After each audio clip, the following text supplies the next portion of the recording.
Hello, everyone, and welcome to Conversations at the Lab, hosted by Globo's Innovation and Experience Lab.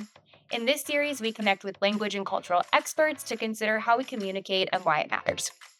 I'm your host, Francesca Mayer. Let's start the conversation.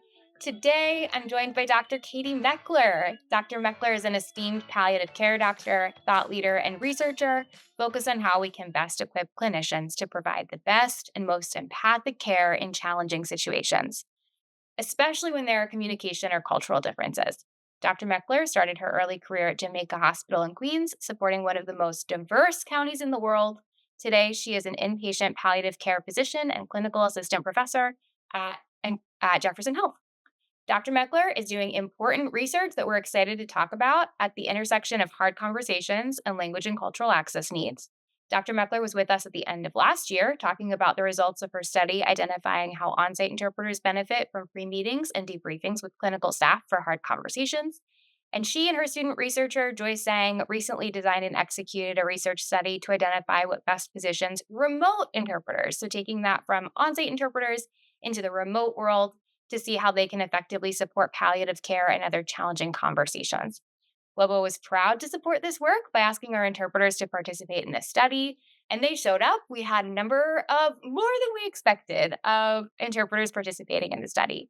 And we are extra proud that it recently won. This is hot off the presses. It recently won the Health Equity Poster Award first place at the 2025 Health Equity and Quality Improvement Summit. So, huge congratulations to Dr. Meckler and the research team.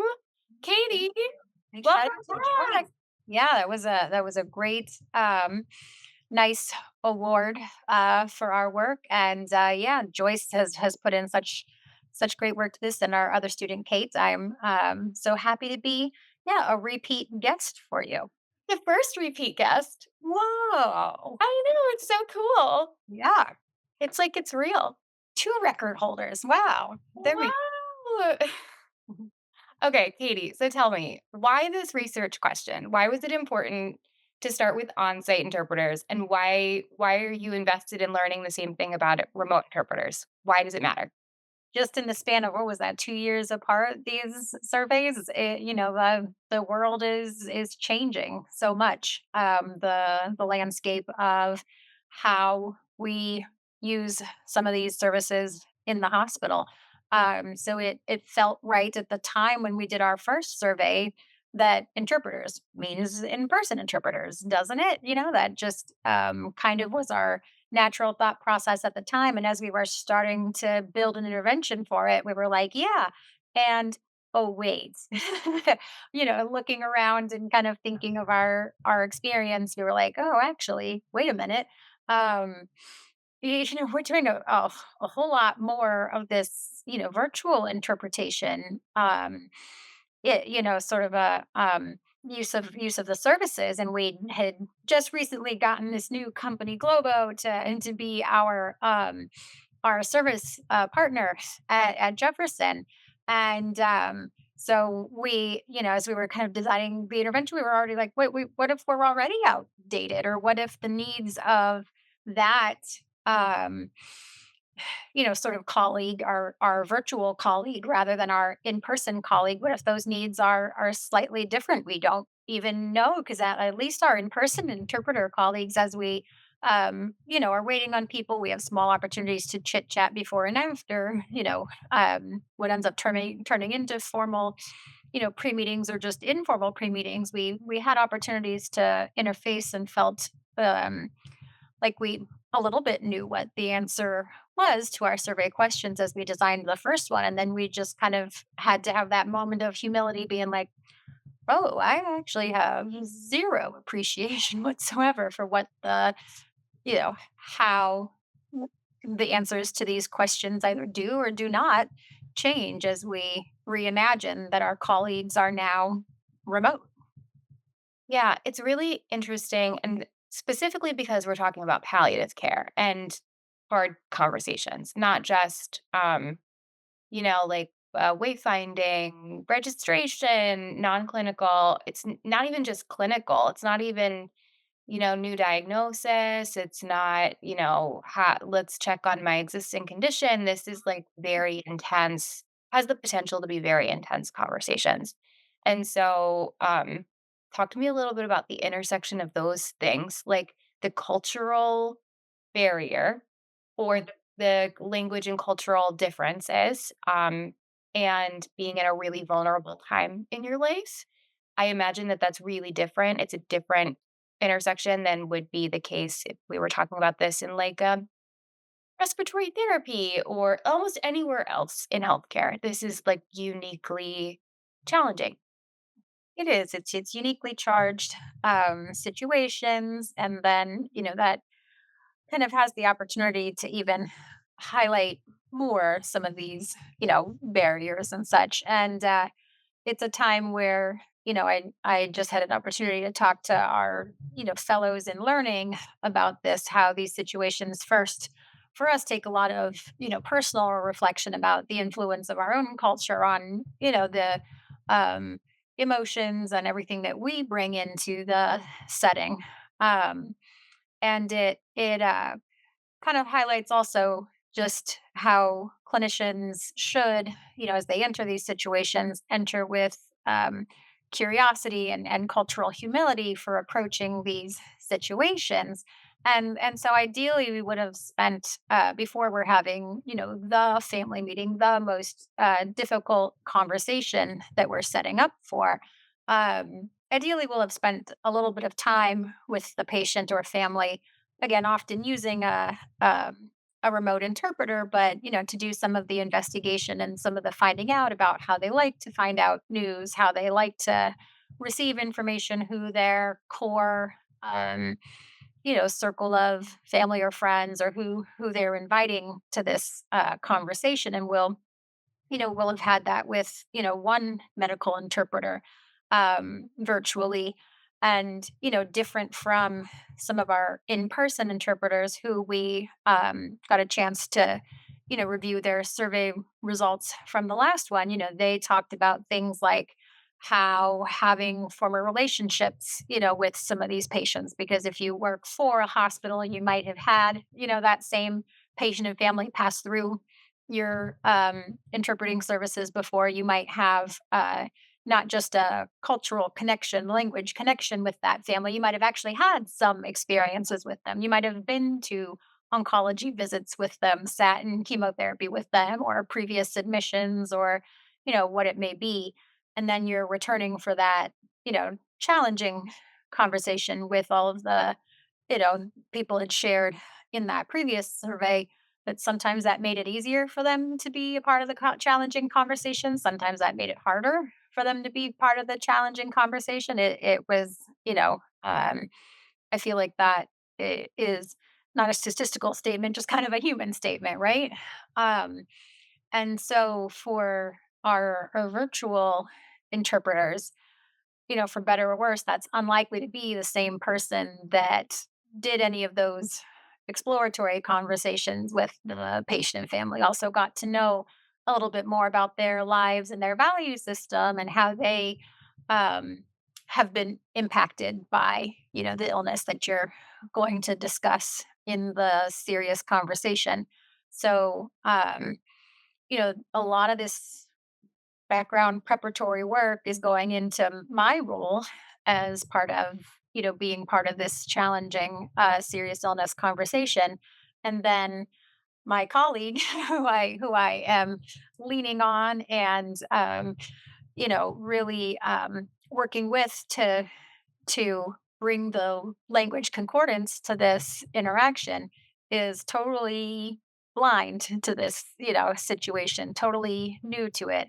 And yeah, so I'm excited to share a little bit more about how some of those results were similar and also a little different. Okay, so now I want to hear about the results of the survey. So the first study suggested that for on-site interpreters, the major takeaway was that they, in order to keep them from experiencing burnout, in order to help them to be most fulfilled and impactful at work, because we believe that the best supported interpreters are ultimately the best interpreters.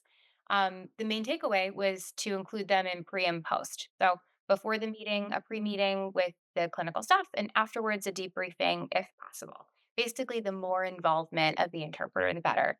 Mhm. So, when you took that same question to the remote population, what did you find and what most surprised you? So we found pretty similar results, right? That people wanted to be considered a part of the team, that having uh, kind of a heads up sort of is kind of a word that came up a lot, like a little bit of pre knowledge of the situation.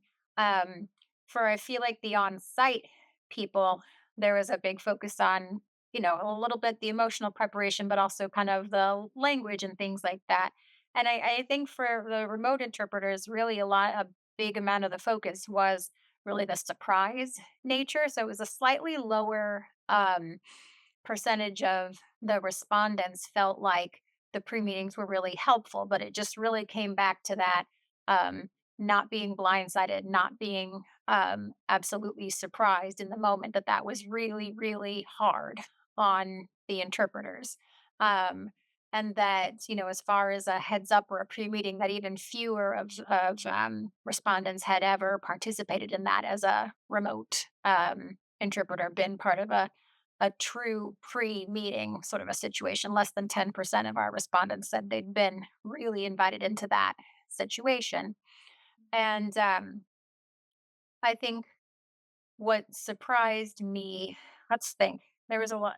I think what surprised me was that a lot of the um, interpreters for the in person also kind of felt like a big part of what they really liked about those pre-meetings and things like that was the opportunity to also be part of the like cultural exchange interpreter, and that was a much less part of a lot of the responses to this scenario. And so I think it surprised me to learn um that's a piece of it, the richness that I think that we're missing a little bit, some of those opportunities when your interpreter is remote. What Interesting. Okay, so the idea being like, so an interpreter is it really like four separate skill sets Mhm. in descending order. So you start with this is an NCAHC thing. I might have said this last time we talked too. It's one of my I learn from you every time I talk to you. so the National Council for Interpreting in Healthcare has this paradigm for how an interpreter should act, like what they should do when they're interpreting. And the first piece is you're a conduit. So as an interpreter, you are transmitting information back and forth. After that, the next thing is a clarifier. So the next amount of time you're clarifying between the provider and the patient. If it's like, oh, provider, you cut out, or uh, that didn't make a lot of sense. Could you rephrase those kinds of things?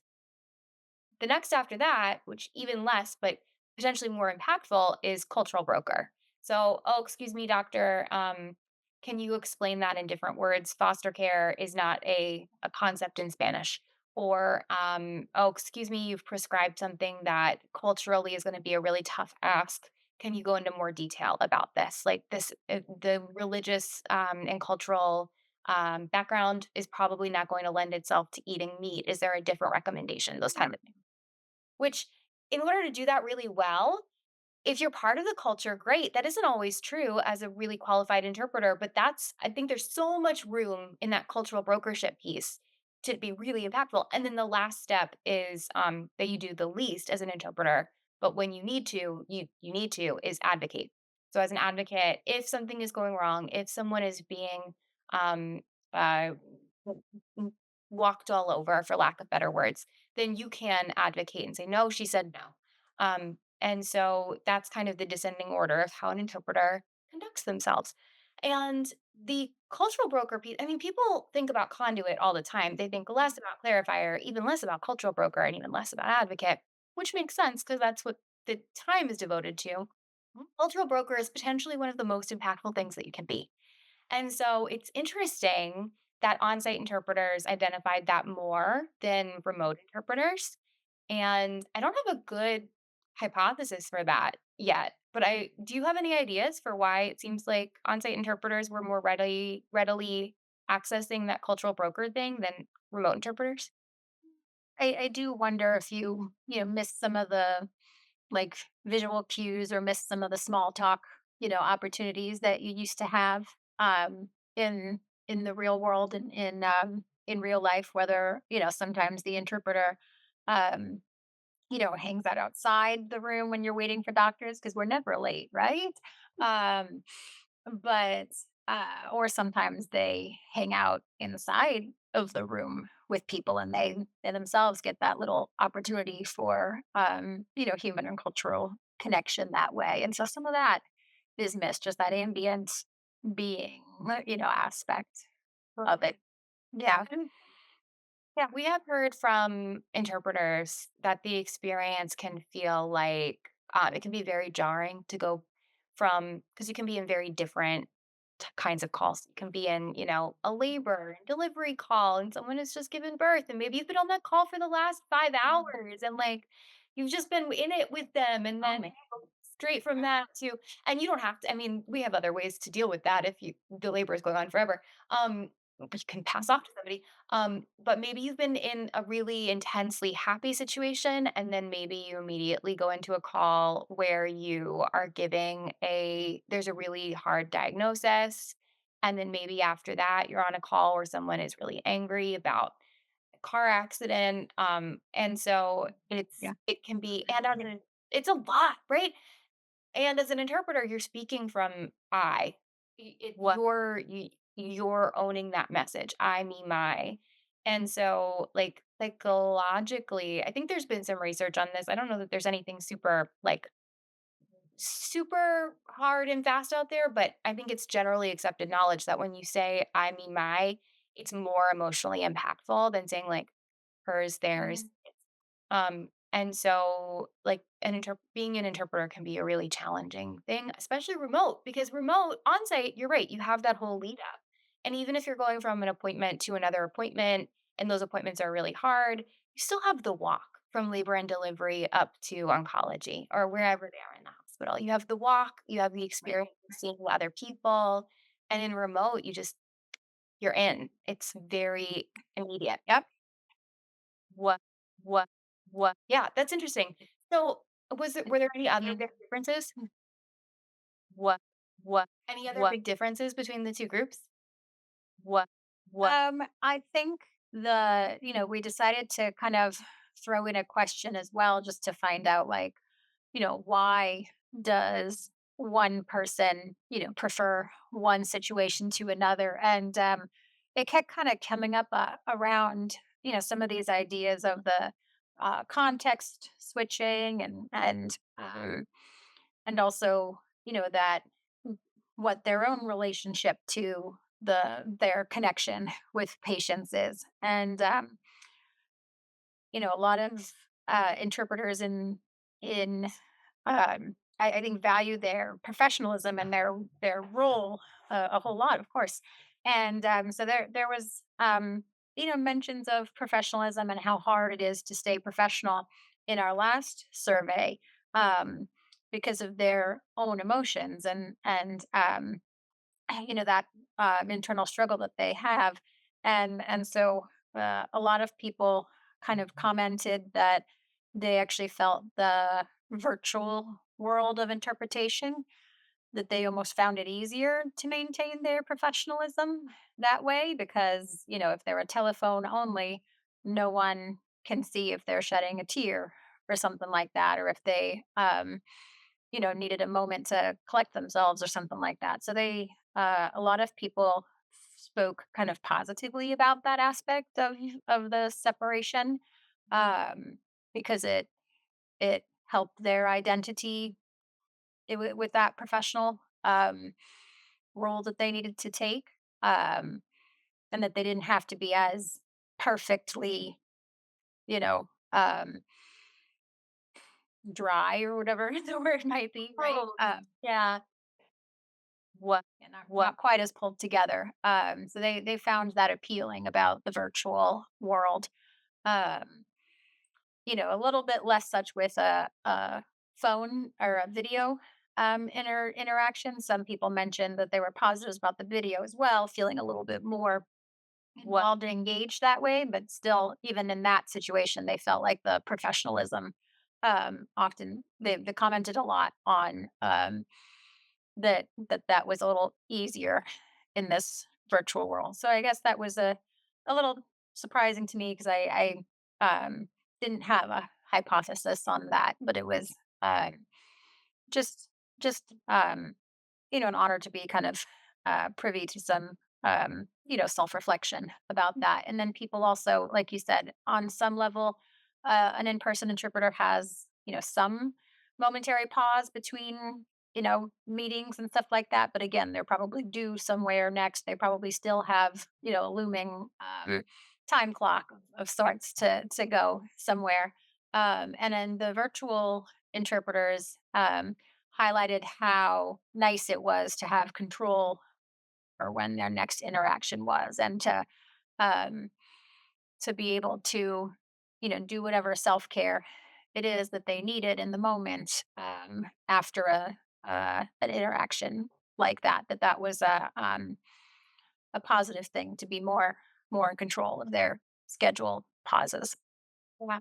Yeah, that's a great insight because even though if you stay available, you'll keep getting calls, Mhm. you can always go unavailable. You don't have to, you're not scheduled for something next. You could be. There's scheduled virtual appointments, but most of the time they're on demand. So, yeah, you do have more control over when you pause.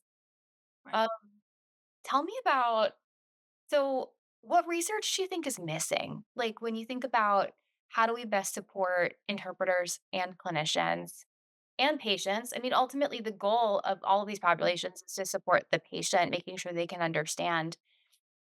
What do you think is under researched? What would you encourage someone to pick up as a project where you're like, I'm just super curious about, but I don't know how we would ever get it done? What, what, Ooh, you may have stumped me on that one.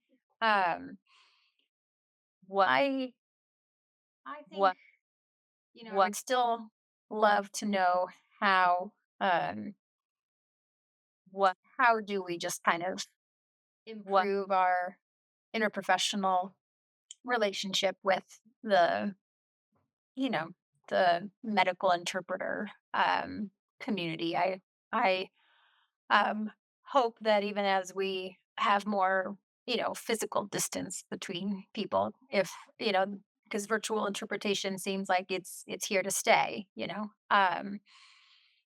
how do we improve some of that collaboration still? I hope there's appetite for that. what? Yeah, I love that question. Yeah. I'm curious I'm curious about what it does for the patient. This ultimately is your question, but maybe like one step back.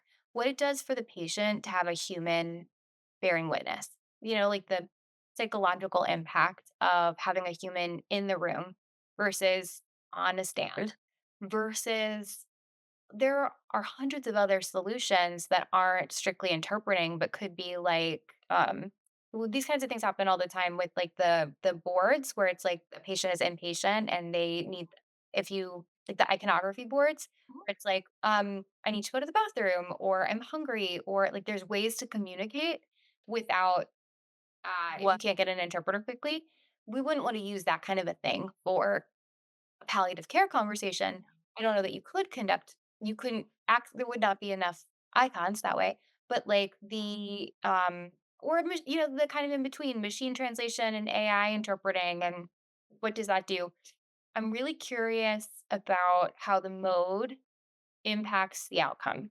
Mhm. How and I don't know that it means that any one of them is better or worse. I think for certain situations, it's about matching them up. So, palliative care is one of those things where I think it probably really matters that there is a Mhm. person bearing witness with you, depending on the culture, depending on who you are. I mean, every individual is different, but that's one touch point where it would be super interesting to understand the value. Patient needs in that. Yeah, yeah, exactly.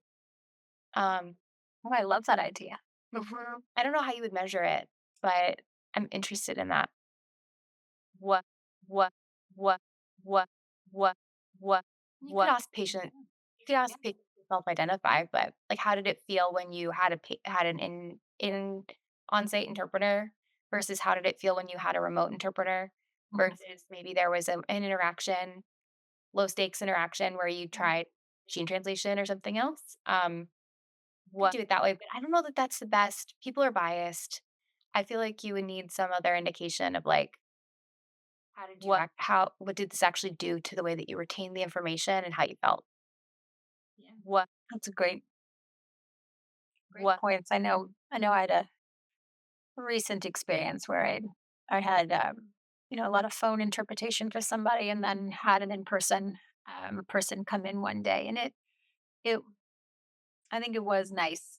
Uh just kind of that ambient, like, just being in the room with them, and I think the in-person interpreter felt a little bit more empowered to just kind of be, chatting with the person and seeing the person just being a little bit more, you know, human and chit chatty than with a virtual interpreter. It's uh, always, I think, nice reminder to use the both, that there's a a role for both types of interactions with people.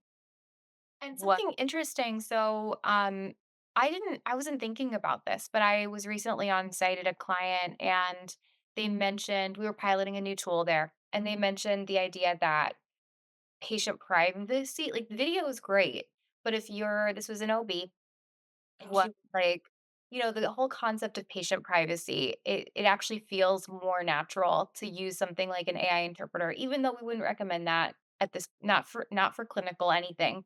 But the idea of, oh, is there like that would be really interesting to try because of the patient privacy thing and that people feel judged. So um even if it's like I don't know, like, the idea of, like, when do you want to feel physical proximity or emotional proximity, and when do you want some distance? And how do we create that distance when you want it? Even if there is a person there, like, how do you kind of create a one way is not using video, just using audio.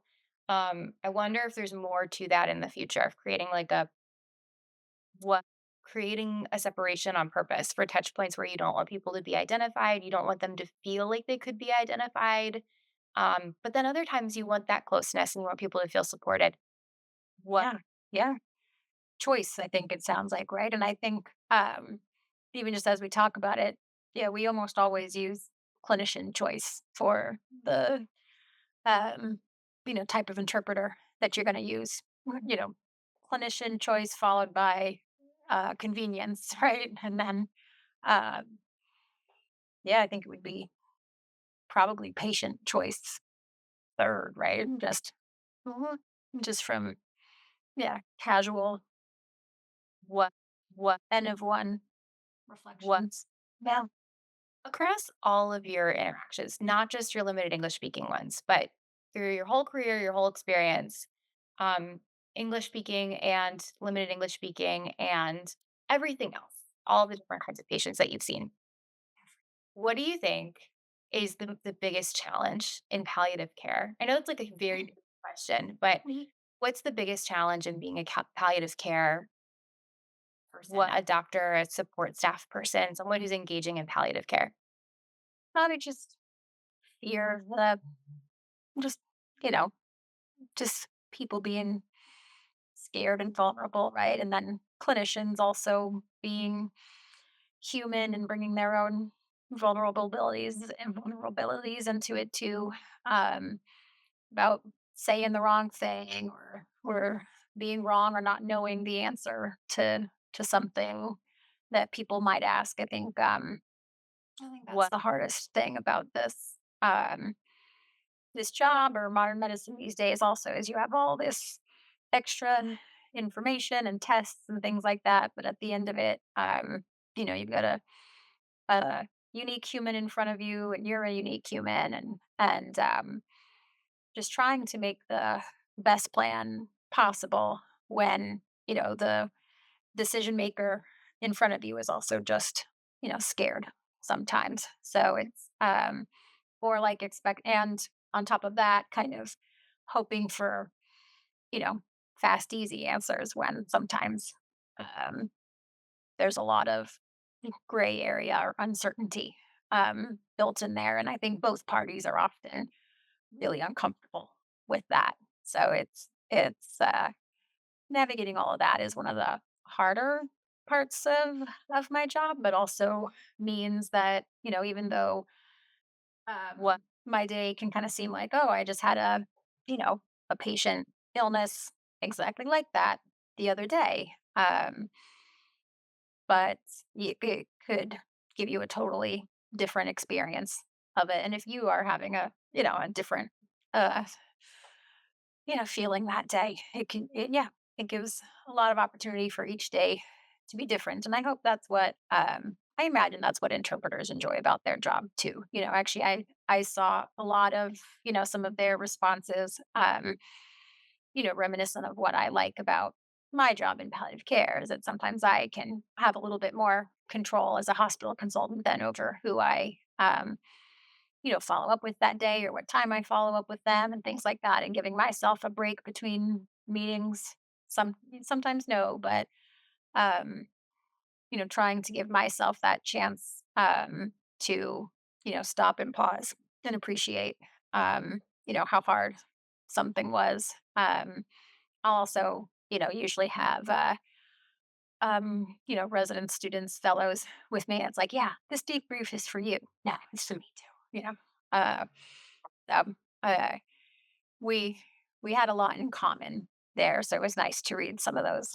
Um, yeah. That's What? so cool. I would not have expected that. But that's really interesting. Yeah, so it's like that's further evidence that y'all are on the same team. Like the interpreter, the clinician, anyone else who's part of that team supporting the patient is experiencing a lot of the same thing. And so what's good for the goose is good for the gander. Like what works to support everybody else also supports both the clinician and the interpreter. Mhm. Yeah, yeah. Um, what, what? It's yeah, yeah. So, I have really enjoyed getting to do this work, and I really do appreciate that. I think your uh, interpreters did a really good job, like you said in the beginning, of showing up for this survey. Because I think we always worry that a survey to even a as much as you kind of don't look forward to, interpreting serious illness conversations. We're like, man, they don't want to spend their extra free time answering questions about it either, probably. But I think the response rate of this survey just does show how important it is to people, how much they do want to do a good job on this, and they do want to, find ways of yeah, that self care so that they can remain um, remain in this field, and that's what we want as well. We want nice long careers for for everybody, not to burn out from doing this. There's so much good and opportunity here. I was so impressed with the response rate. It shows such engagement, like that this topic is engaging. And also, I think it's a testament to interpreters in general. Like, interpreters are engaged people, which is amazing. And I think it's indicative of like everybody wants to solve this challenge together. We have an interpretation crisis in the United States where we are losing interpreters. I think it's not dissimilar from the nursing issue. We're losing interpreters faster than we're gaining them. So, like, interpreters are retiring, leaving the field, doing something else, cutting back on hours faster than new interpreters are coming in. And it's different on a language by language basis, but that's kind of what we see. Um, and and especially for ASL. ASL seems like it's like a real like getting more ASL interpreters in is a huge opportunity, and there's a lot of work going into how do we make sure that people know that this is a viable career and professionalizing it and making it accessible and all those things. And so the like burnout protecting against burnout is very important from an access perspective because if people are burning out, if they're not able to continue doing the work, if there are paths to do less strenuous work, um that's the worst thing for someone to be like, I've been a medical interpreter handling really intense conversations for the past 10 years. And now I would like to step back and do something for a while, keep my skills, sharp, but maybe for a while do something not as intense. we have to build a path for that so that people can, first of all, not get to the place where they're like, I need out. And then also create, sabbaticals or Yeah. thing that's different, lets people kind of create their own, like step back for a while, come back in if they need to. Um, yeah, I think it's not dissimilar from the nursing stuff. Mhm. That's a thing now, right? Yeah, That it is, the travel nurses or something like that that get a little bit more control over their schedule and get to go different places. what? Yeah, so it's important research because it's about, yes, how do we best support interpreters in the moment so that they can show up as their best selves, most equipped, perform best, and serve the patient the best. Mhm. Also, it's important because we value interpreters. And on top of that, it's important because we need interpreters to be in it. They're too valuable. We need them. We need their perspectives. We need their language skills. And we need people not to burn out. What, Yeah, and, yeah, what, we do, and, I think, the only other thing that we found that's worth noting is, I think clinicians need a small reminder to, you know, make pauses for interpreters to remember to, speak in, short phrases as clearly as possible. Cause, I think that was the only other thing that people reminded us a lot is I think you miss those visual cues of like, you know, um, slow down. So hopefully I can what? reinvigorate and inspire clinicians to remember to do I love that. Yes. That's like the ever present challenge. It's always, everyone's always that. like, Mhm. interpreters also don't. Yeah, and interpreters don't like to interject. They don't like to say, "Excuse me, this is the interpreter speaking. Can you pause for me to interpret?" Like, they don't like to. They will do it, of course. They're professionals, they can do it. But I've heard feedback from interpreters that it's like that undermines the relationship. They wanna be there to support the clinician and not have to cut the clinician off. And so, um, it's better for the interpreter if the clinician initiates that themselves and if we can give them tools to remember to do that. So things like visual indications on the screen, beeping noises, I don't know, like build it into the platform instead of it being the interpreter who has to do it. It seems small, but it actually really helps to support the interpreter and make them feel less. Mhm. Yeah. We have a lot of beeps in the hospital. You're not beeping. But try to find something. Yeah. So, Oh yeah, that's funny. some unique beep. It's just, yeah. We can get a little beep blind at times, but death? I don't know. But um yeah, something. Come up with something. I love it. All right, Katie, with our last couple of minutes, tell me, what is your hope over the next 5 years for language services? What do you think? What what 5 years is like enough time that things can really change, but not so much time that like it's way in the future. Mhm. What do you think ideally in the next 5 years you would be your hope for language services and healthcare? What what I think staying present, staying accessible and easy to get to. And yeah, coming around to being available in the ways that make sense as you're saying. So having all of these options has been really nice. The phone or video interpretation to being able to use it at any interaction that we have and keep reminding and having that be a little bit more easy and commonplace to be able to, pull that up easier and easier is really nice. And hopefully our technology will catch up so that we don't have any connectivity disruptions whatsoever, right? That would be amazing for perfectly clear video and audio at all times. Um, uh, because everything, not just for language access. I would love that in general, that yeah, there's never any, telehealth appointment, any, dietary call. 100% connectivity sounds amazing. What? yeah, so that we can keep doing this. And I think with new technology, maybe we've been a little sheepish with it, but I hope as we get more and more used to it, that we can have professional relationships still with our colleagues, right? You have to say that little line at the beginning, always, but start to really engage with and lean on each other in our interactions in a way that, you know, keeps bringing that humanity into the more virtual interpretation world. Absolutely. I love that.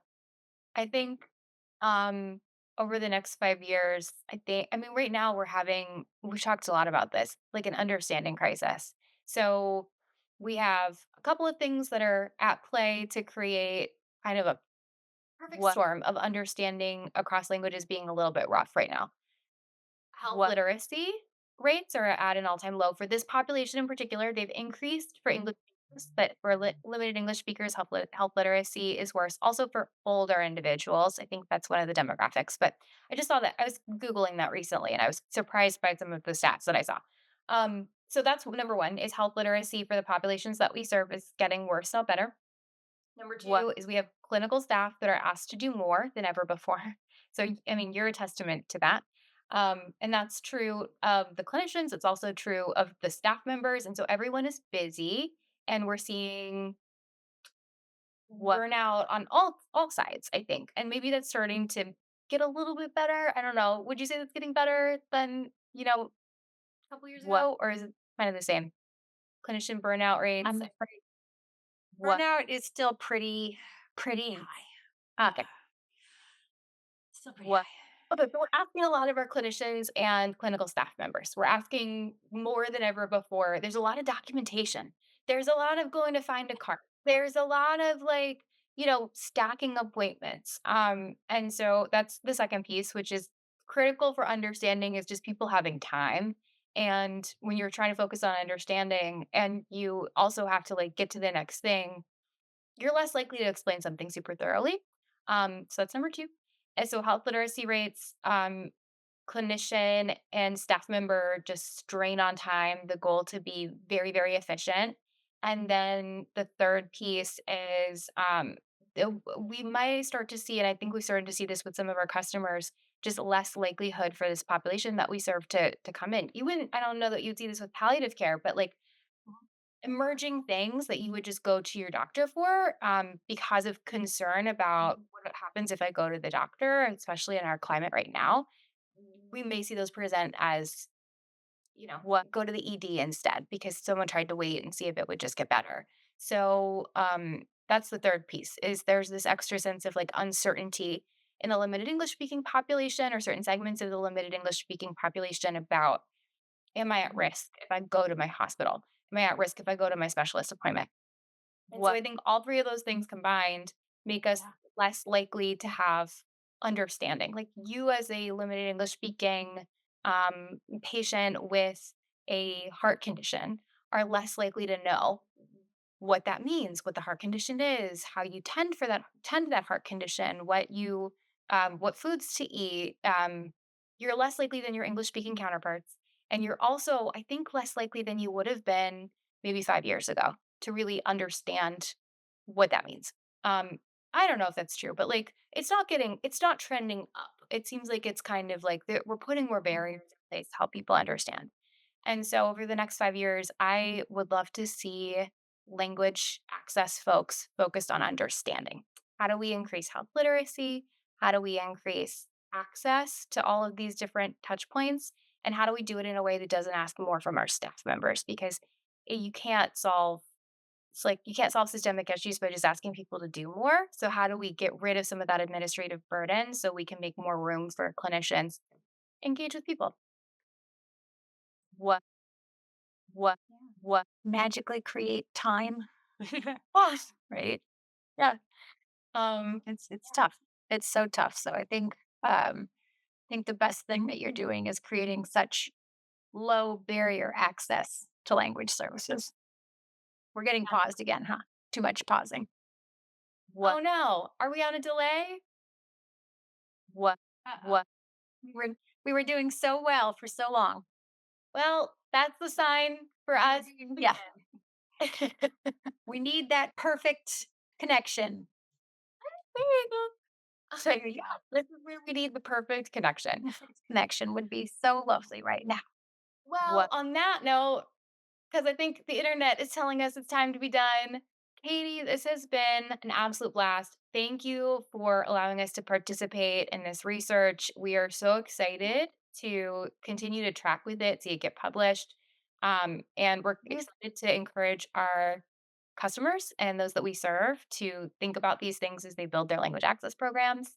Um, and thank you for coming on and talking about it. This was so much fun. Really appreciate Thank you. you for and thank all your interpreters for participation in this study, and thank you. Yeah, I think just keeping up barrier access to language services, and we'll adjust to this new world and keep improving it so that we can just not be afraid to log in and call for every small interaction that we have, make them more and more human together.